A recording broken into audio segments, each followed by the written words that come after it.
dream kind of applies to like hell and stuff. Just an idea. It's a thought experiment. It doesn't matter what religion you are. It's an idea of what do you guys think the psychological effects you would have on any sentient being from this sort of thing. Because, like I said, I've always felt like with the idea of hell, it just like doesn't seem like a very ethical thing to exist, and it doesn't seem like it serves any real purpose other than just fear, intimidation, and control.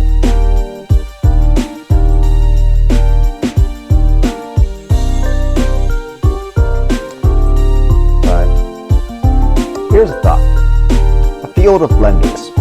Imagine this. Say if like you had people. They've lived a normal life, they retain all their memories, they die, and they go to another state of existence. Imagine it's like an isekai, but awful. So, let's say, field of blenders. Let's say it's a new world, let's say it's the size of Jupiter, there's plenty of room. It's a solid, but everyone is in a glass container. Let's say it's a small phone box size, maybe even bigger. You have enough room to walk around a little bit. But there's nothing really in it. So there are blades at the bottom of your cubicle, but you can walk around them. You know, as long as you're careful, you won't hurt yourself. Now there are controls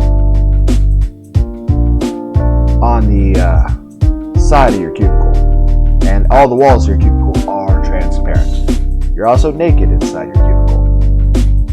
But heck, if you want, you can use the controls to materialize yourself in clothes.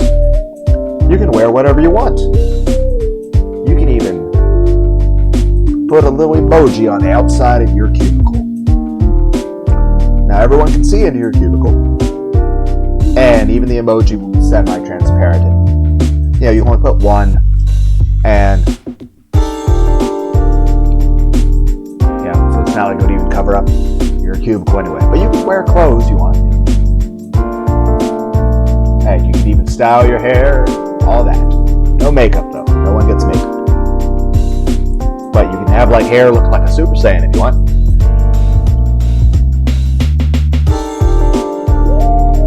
But you can go around.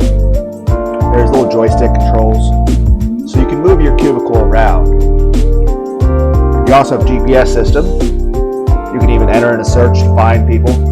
That way you can talk to others.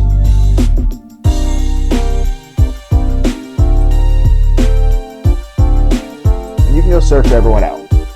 Or you can just wander around aimlessly. You can't leave your cubicle.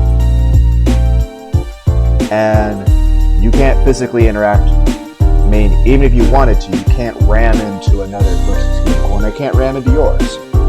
You have no way of physically interacting with anyone else in any way, shape, or form. All you can do is roam around the planet of Jupiter, which we're saying has a solid surface and not a gas giant at the moment, for the sake of the argument. You know, because it makes this already ridiculous scenario easier feasible. And you know, you have a microphone, you have speakers, so you can even visually, you know, use communication with other people. And heck, figure if you were deaf or blind or crippled on Earth, you're healed. You're perfectly fine on the new world. You know, you're healed back to what would be considered perfect health, and everyone is, you know, 26 years old. You know, your body changes to that age, regardless of what age you died at. Even if you're mentally handicapped, you're perfectly fine now. You have perfectly normal intelligence. And if you were a genius, well, you still have the genius level intelligence. If you were born with cancer or diabetes, well, that's gone now. Everything, any diseases you had are healed, and you're not in any pain at all. Now, you still feel hunger, but you don't have anything to eat, and you have no way of getting anything to eat. But you can't die or faint with hunger, and you're not capable of falling asleep, even though you will get tired from time to time. You also occasionally feel the need to use the bathroom, but no matter how hard you try, you won't be able to. But you're not in any actual pain. So, you can travel around, use your joystick, go places. You can drive your little Mass Effect tank with its tank controls.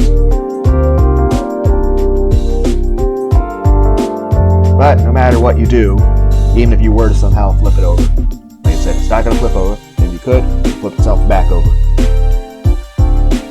And you can't, even if you were to try, like if you and another person try really hard to ram each other's cubicles together, you wouldn't even be able to hit it hard enough to even feel anything, let alone even scratch it. But you can see out of your cubicle into other people's cubicles. And they can see out of theirs and yours. And you can find everyone and interact with everyone in such a way. But you can't actually physically hug anyone. You can't give anyone a handshake or a high five. You can't even give somebody a hug and tell them everything will be okay, or that they're loved and cared about. All you can do is go around Jupiter, which, like I said, I'm saying has a solid ground. I know it's gas giant, I know it doesn't. I'm just saying I want a big enough planet that really would be capable of actualizing this horrible, terrible idea, which honestly would have no purpose and would be completely stupid. Like any being in the universe that would actually create such a situation, why? Then again, the more you think about it, there is a purpose. Though the purpose is fucked up. And I'll say this, I must be wrong. I must be wrong. Because if I'm right, then let's just say I don't want to be right. And I'm not saying, oh no, there is a field of wonder. No, I'm saying the purpose of it, of why somebody would create such a thing. Because the purpose of it, it's not necessarily just how depraved the actual realization of such a thing is. It's the fact that what kind of ethical, like how would you describe the ethics? How would you describe the morality of a being that would actually create such a thing on purpose, and who at any time had the ability to destroy it and fix it and make it into a perfect, utopia where everyone would be safe and happy and everyone would not be going through this, and you choose not to, and you chose to create this, you chose to make the field blenders, and you chose to keep it existing, even though you literally could change anything you wanted at any time, and you chose to keep it exactly this way because it suited your purposes and it was what your heart desired. And I'm like, what does that say of a being if it purposely chooses to create such a thing? And I'm not trying to insult anyone, let alone God or any being in the universe. I'm just trying to say this is a thought experiment. I'm not even expecting any comments on this video ever. It's kind of the idea of torture. The only thing that accomplishes is like it's supposed to get truth out of people. All it does is it gets people to tell you whatever they want you to hear. Heck, back in the past, people would use it to, like, in the medieval times, even other times, there's some parts from modern times where you use it on people, get them convinced, you get people to confess to crimes they did not commit because they would rather be executed than continue to be tortured. And that's what they do. They would, we're going to press you with these rocks and stuff until you agree to stand trial. And by stand trial, I mean admit your guilt. At which point, people would admit to crimes they did not commit because they just wanted the pain to stop. They would lie and say they committed a horrible act and be executed for it because they would rather be executed for it and have people think they committed something horrible than continue to be hurt in such a way. The only thing torturing somebody does is it makes them do what you want them to do. They will do and say whatever you want to make the pain stop. And heck, they'll even believe whatever you want them to believe to make the pain stop. I mean, take George Orwell's 2 + 2 = 5 thing. It doesn't even have to be necessarily physical torture.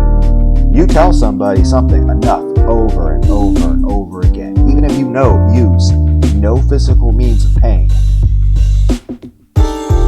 they will believe whatever you want them to believe. All you have to do is just keep forcing it down their throat. And like I said, there are some times where it comes to when people do try to do that to people, it's like, okay, what's the difference between education and brainwashing? Like, what's the point? Like, what is your purpose when you're trying to teach somebody something or trying to make them think something some way? It's like, why are you doing this? And it's just, I know that's a long-winded video for this explanation of just, a random thought I had while unconscious and rolling in my bed. But still, the idea is this. One, what would you say is the morality of a being that would choose to actually create something like this?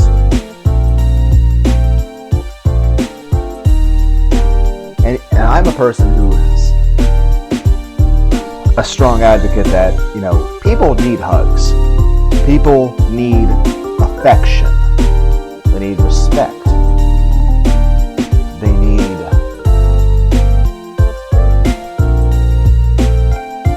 people need to feel accepted.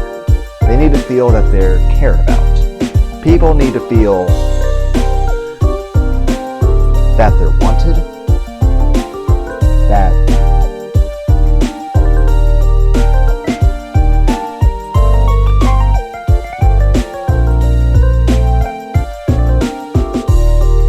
people need social interaction. People need to be able to communicate with each other. People need to be able to be open and honest with each other. They need to be able to trust each other. They need to be able to feel safe. And like I said, not only do people need to feel the acceptance and love of others, but people do need physical affection. And yes, I know people out there are going to make sex jokes about things. Heck, I know I make sex jokes about a lot of things too. I mean, I have a juvenile sense of humor. But I'm saying at least just on a basic level, just hugs and just getting positive reassurance that your existence is valued and that you're treated well and that you're appreciated.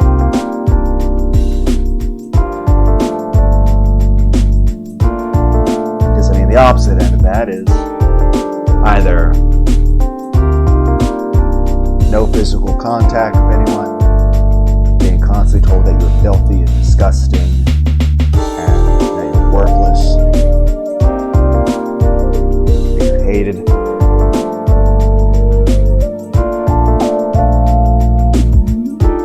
I'm just saying people need, hugs. People need physical affection in a setting where they feel cared for and safe and free and that they're, I don't know how to describe it.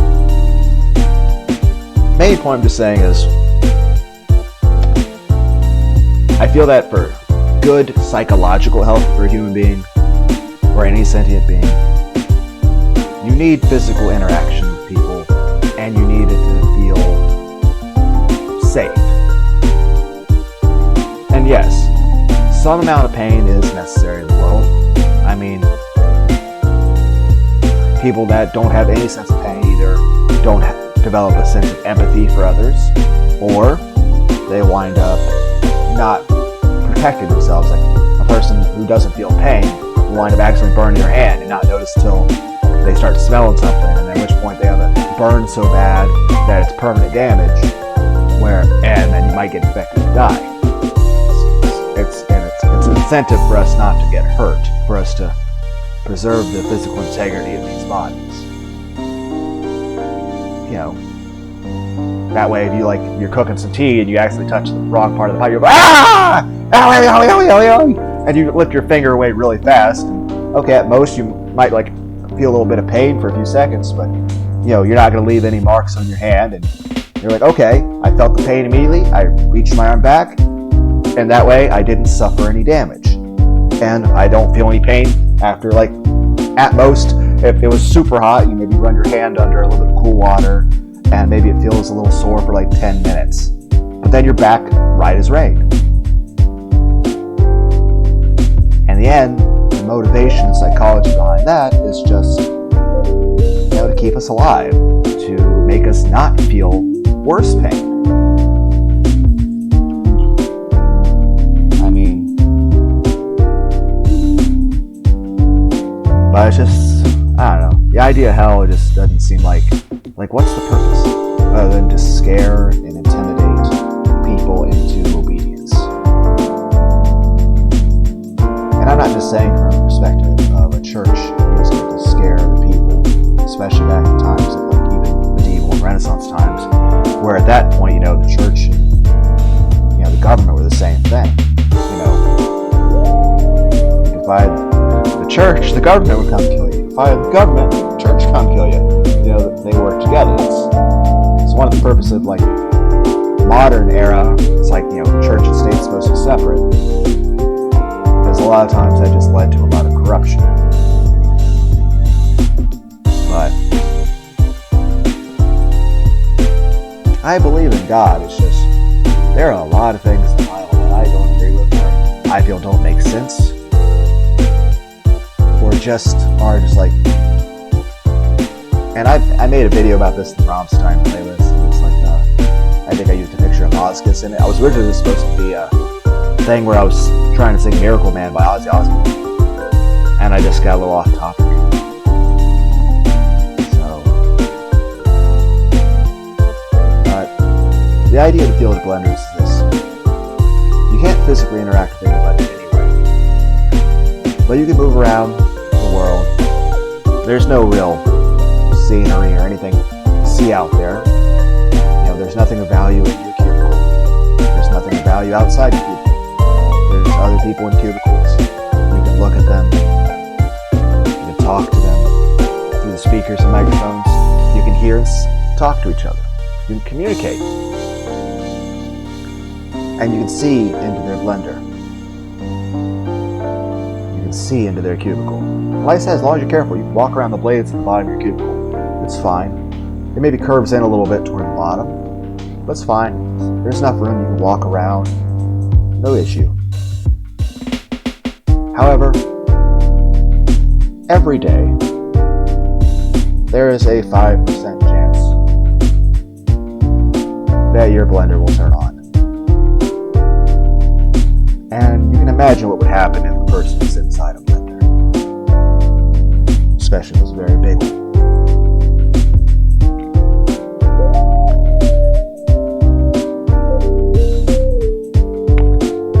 Now that being said,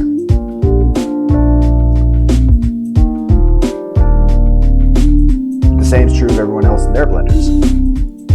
Which means not only is everyone completely deprived of being able to have any amount of interaction with people, but heck, nobody can hurt each other, right? Nobody can attack each other. It's world peace. No one can hurt each other. No one can do anything wrong. We also can't really do anything at all at the beginning. World peace, huh? But it also means at any moment, and like I said, it might not be at one time during the day. It might be,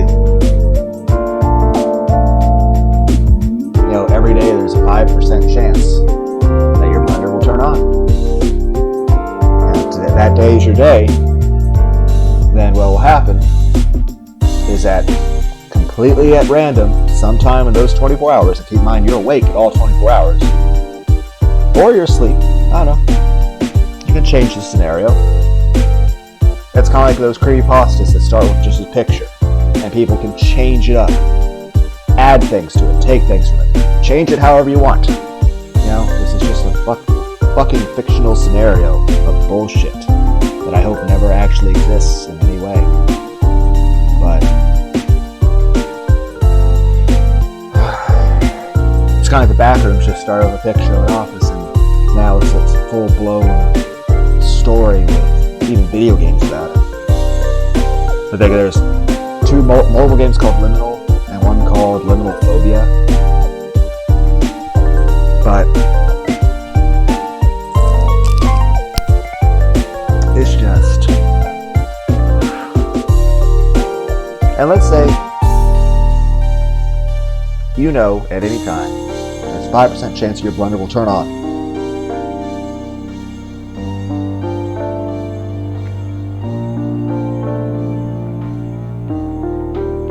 We don't know if that day will be the day.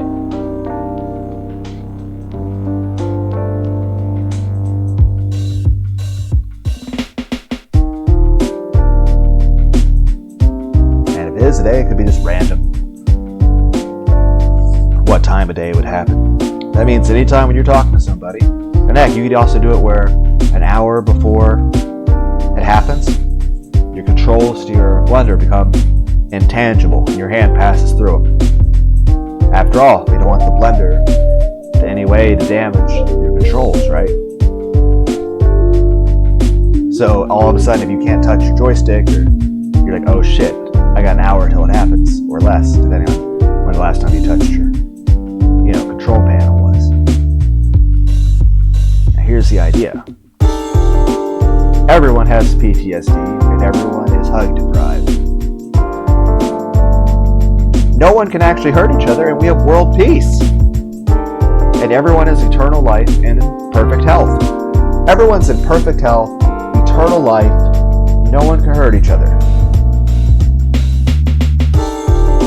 But everyone is psychologically broken and alone. They're able to talk to everyone, but they're broken emotionally, and everyone they talk to is broken emotionally. And even though they have complete freedom to go anywhere and talk to anyone,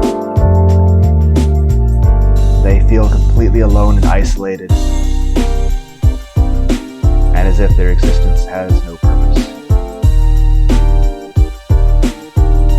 Just going around in complete isolation and PTSD, fear, and just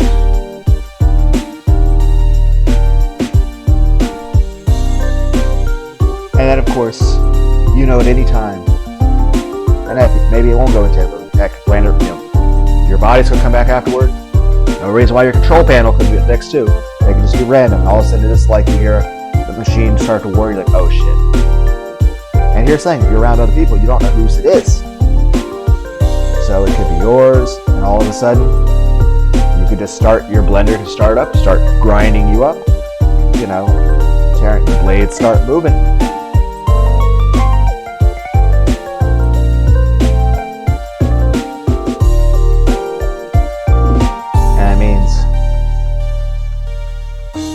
Even the people you find that you do care about, you know that, one, you can never give them a hug, and at any time that you're going to be violently chopped up like a smoothie in front of them, or they're going to be chopped up violently like a smoothie in front of you, and in front of everyone else. And then we're just going to look at your blender full of blood, which might be you, might be the person you were talking to, might be the person next to you.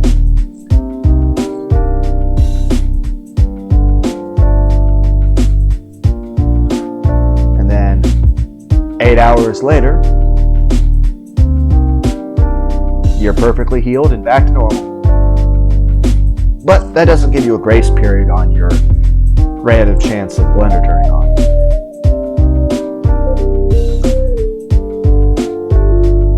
It could happen again that very next day again and again. 5% chance every day.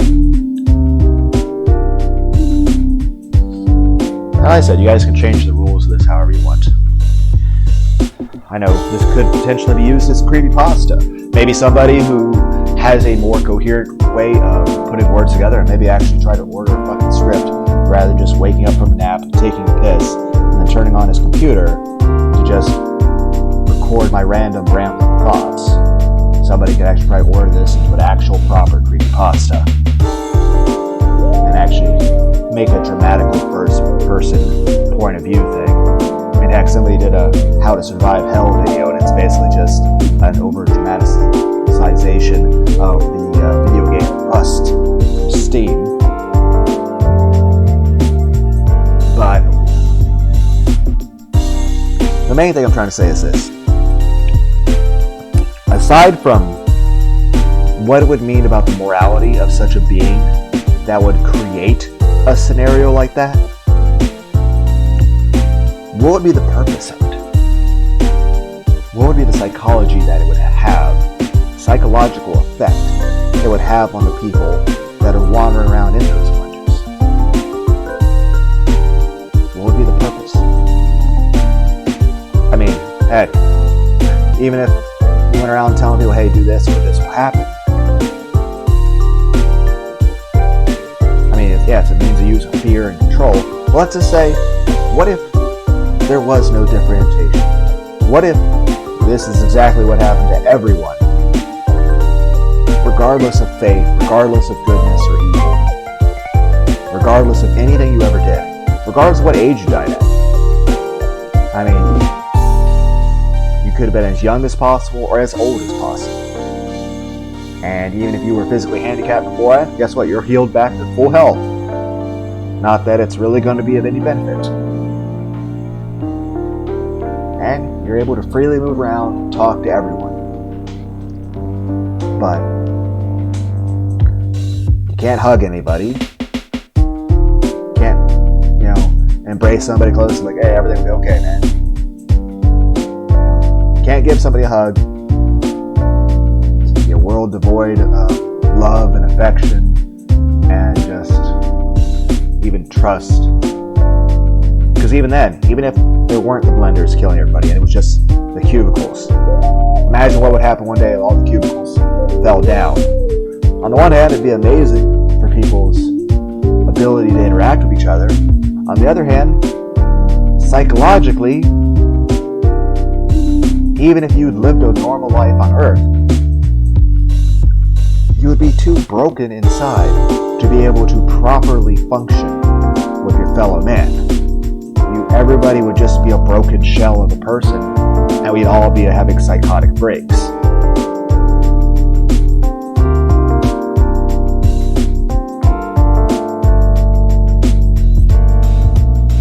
But more importantly is this, aside from what it would mean about whatever being that would create such a scenario, is this. The purpose.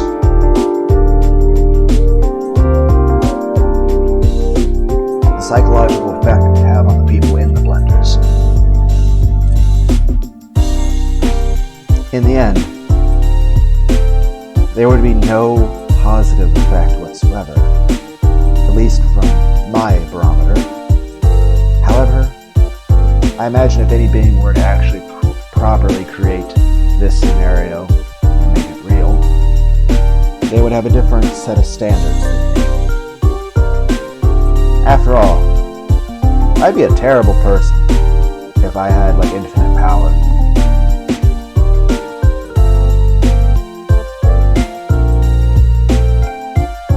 I would probably just make it where war, rape, and murder didn't exist. I would just make it where, people literally, people could do it. Everything's still I would just okay, everyone's healed, everything's fine. I don't want war and murder to happen anymore. Just have a peaceful world where everyone's happy,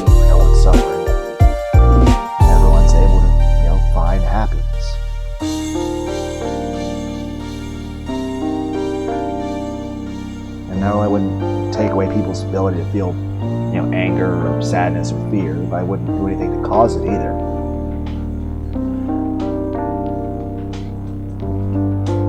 But really, I wouldn't know what the fuck to do. I would just be like, just wouldn't want anybody to suffer. Just want to help everyone. I want everyone to be the best that they could. At the same time, the moment there is something, people like raping or hurting each other, I might become overly vengeful and angry just because that would make me very sad and upset. I'd be very angry and sad. So I definitely wouldn't put it against me to act out of anger. I mean, at the end of the day, I'm just a random fucking guy.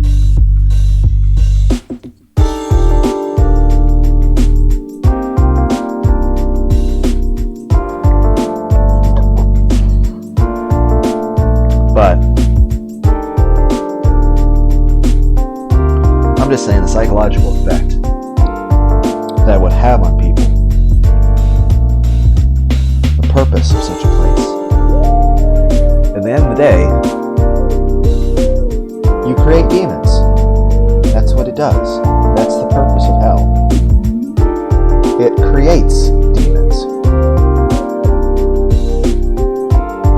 Because you take a perfectly normal person, a human, in any place on the planet, even the one you would consider either normal or good, and you put them in such a scenario, whether it be the depictions of Dante's Inferno, Lake of Fire,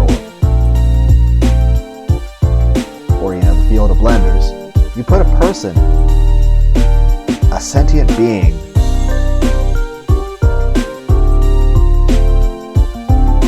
heck, even take Happy Chaos from Guilty Gear Strive. What happened to him wasn't even painful. He was just psychologically imprisoned in a white room for 100 years. He wasn't in any physical pain at all, and there was never any possibility of physical pain. But just that alone is enough. Or imagine the Backrooms, the creepypasta in the Backrooms. Imagine you were put into that scenario, whether it be the vanilla scenario from when it was very first introduced, to the hundreds and hundreds of layers that people have added to it. And I know there's some people that are consider themselves purists when it comes to it, that feel like it should just be the one way. And some people have no, it can be this way. And really, it's just, that's the interesting thing about a lot of stories on the internet, or especially creepypastas. A lot of them start with just a single picture or a single paragraph of information. And this one is starting with a random dumbass waking up from a nap, rambling at his computer for half an hour. But that's the biggest thing I'd like to say, is just that it's a thought experiment. You guys can do whatever you want with it. You can rewrite it however you want. But it's just, the idea is this. The psychological impact it would have on the people in the Field of Blenders. And what would be the ethics and morality of such a being that would create such a thing? And most importantly, what would be the purpose? Because the only thing I see accomplished through a scenario where somebody is in prison for years and years is deprived of any positive influence, and it's just torture, physically, emotionally, psychologically. It's create demons. Like I said, whether it's the Field of Blenders, hell in any way, shape, and form that society has imagined it over the years, or in any religion has imagined it. What's the purpose? Oh, it punishes people. Heck, even if you take away the thing where it's supposed to scare and intimidate people to behave right, even then, it's just, what, it's a fear tactic? And even then, say if you're in heaven. War happened in heaven once. Who says it's not going to happen again? Heck, Lucifer was once an angel, and he rebelled and started a war. So who's to say? And like I said, did God continue creating angels? Think about how many human minds are out there. And did God create anything else? continue to create more sentient beings. And here's the thing.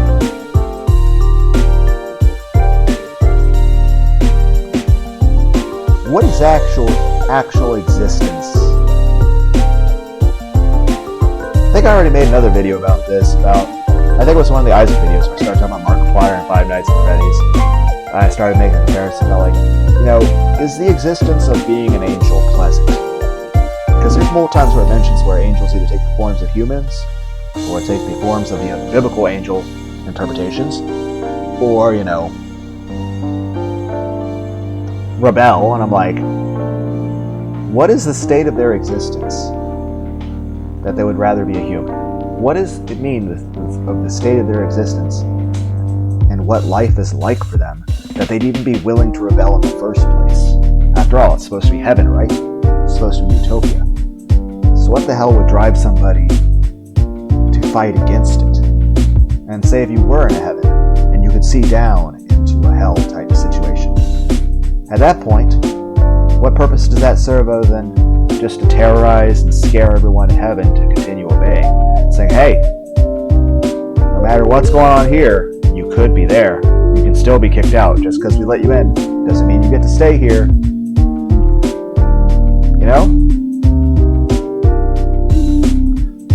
It's just, and I'm not trying to insult God in any way. I'm just trying to have a free, honest discussion about just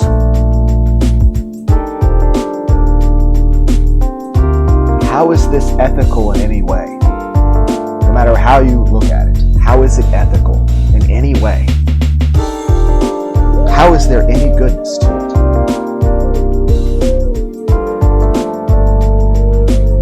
I mean, I could see if there was a being that was a threat to others and you couldn't contain this individual and you couldn't help them not be a threat, just end their existence. And the purpose of doing that is because you don't want other people to suffer. But why would you then give that a being immortality and just torture them? The point should be just to end their existence so they're not hurting others, not keep them alive to torture them as an example of what not to be. If anything, even the people that not being suffered like that are going to look at this person and be like, you know what, maybe their way wasn't that bad. Like, if the person who is good is actually taking this path.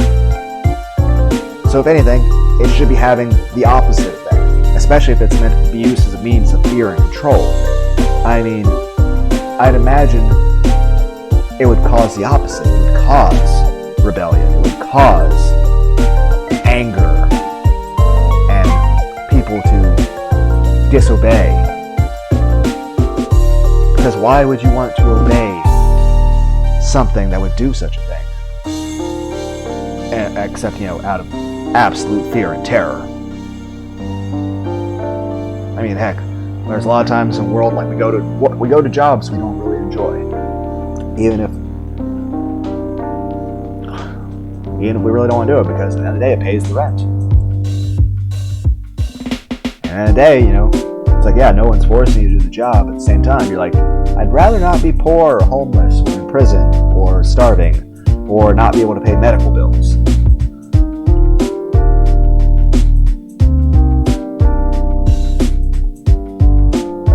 I mean, yeah, on the one hand, you shouldn't be greedy. On the other hand, you need to have enough money to, have something to eat and take care of yourself and actually live a decent life where you can pursue happiness. You don't need to be a millionaire, but you definitely need to be able to pay your rent and have money left over to, like, if you want to buy a book or if you want to do something. You shouldn't feel like you have to scrape by from check to check.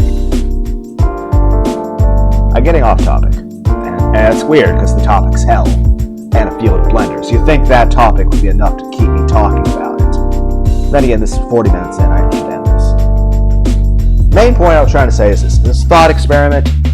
Rewrite this shit however you guys want. The idea is this. What is the psychological effect and purpose of such a scenario as the field of blenders? on the beings that are inside the blenders. The way I look at it is it's the same as hell and all that. It creates demons. You take a perfectly normal, sentient being that would never harm anyone. You put them in such a situation, you will turn them into a monster. They will psychologically and emotionally become deranged. So, such a situation is hell. And here's the thing, for people that are not in hell, either it's you have to become completely numb to your emotions to not care about such a thing, especially if you have people you would care about or people you respected down there. And then there's the fact that it's being used as a fear tactic to control you. It's like, hey, fall in line, obey, or else this will happen to you too. And then there's also the idea of this. Those who accept it and don't have any problems with it at all, at that point, are they just getting enjoyment out of it? Watching this? I mean, heck, back when public executions were a thing hundreds and hundreds of years ago, they were seen as public entertainment.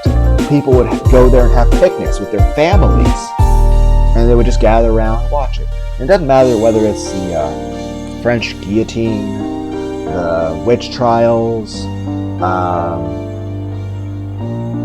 walking the plank, hangings. It doesn't matter what society or time it was. You know, it didn't really have anything to do with like, oh, you know, like even the witch trials, that wasn't anything to do with magic. It was just the issue of this. Anybody that society didn't like. Heck, that's one problem with the whole, you know, why we have the idea of innocent until proven guilty. Because a lot of times people get worked up to a fervor and you have freaking mass lynchings. They did a lot of that stuff back in the South even 100 years ago. Particularly against a certain race of people if you didn't like them. And like I said, I feel like no one should be mistreated. And it's just, I'm very egalitarian.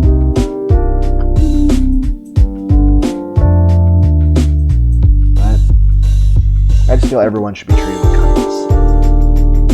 And I just feel like a lot of times in any of these scenarios, it really doesn't have to do anything with, it's just a means of control and fear and intimidation of people. And I'll say this, I'm a pacifist, but I enjoy movies like Hellraiser and Grand Theft Auto, you know, video games like that. But I greatly dislike the idea of a person actually suffering. It's one thing between zeros and ones on a computer, or even makeup and prosthetics, as opposed to a real person hurting.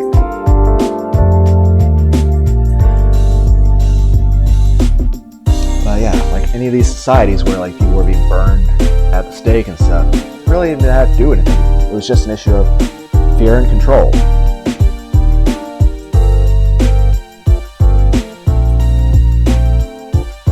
So then there would be people that would be enjoying it.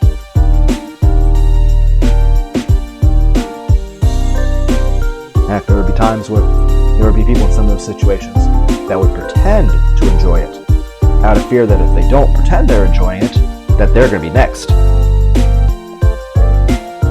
the point that it's basically a fucking thought crime from fucking George Orwell's 1984 to disagree with the public execution, or to even, you know, let in, but it's just...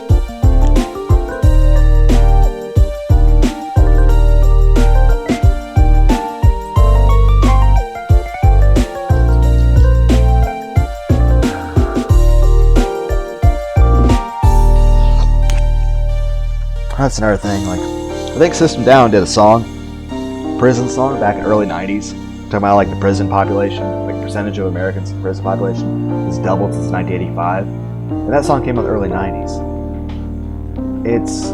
It'd probably be mind-boggling to think how high that's gone since then, not just in total number, but percentage. And keep in mind, our population keeps rising, too. Though the world population should stabilize at 9 billion, but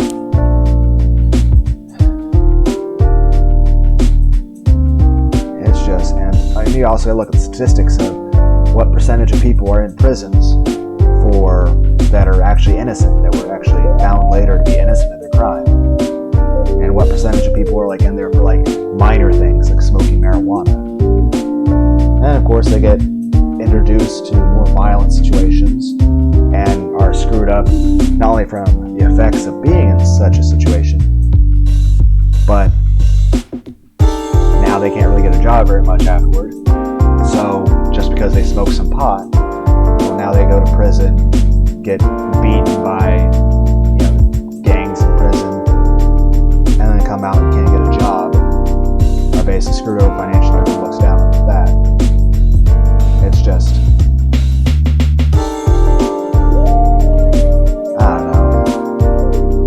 I don't know what it really says about our society that there's so many people in prison and such a large number of them are just,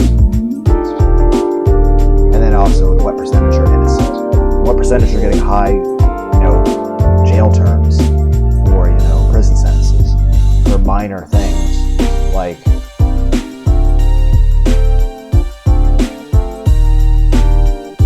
they weren't able to pay a fine, or they fell asleep while driving, or they smoked pot, or say they got pissed off at a bar and somebody attacked their pregnant wife. They accidentally killed the person in self-defense, protecting their pregnant wife from being killed. Yes, it's a Nicolas Cage reference. The movie, what was that movie? Shit, I don't remember the name of the movie. But it starred Nicolas Cage. He had long hair in the movie. I don't remember the name of that movie. But it had Nicolas Cage as the star. Yes. Movie reference. Everything's a reference. Even this stupid video. But we're going on an hour. I need to end this. But yeah, that's the main thing I was just trying to say is this. What would be the purpose of such a situation? What would be the purpose? I see no reason for its existence other than fear, intimidation, control. But then, if you take away the ability that you have any say on not going to it, and say everybody, people go to it regardless,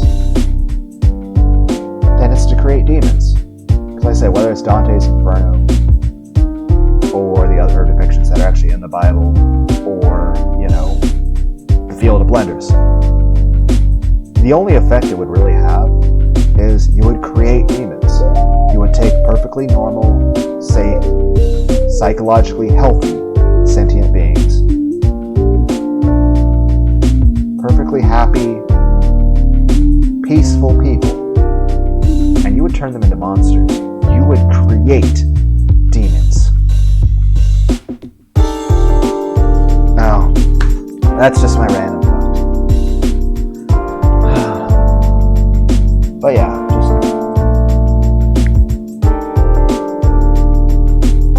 maybe this will become a popular creepypasta. I don't know. Or maybe it'll be some sort of philosophical thing that people start discussing with each other. I don't know. Like I said, I think I'm fully awake from my nap now. I'll get something to eat.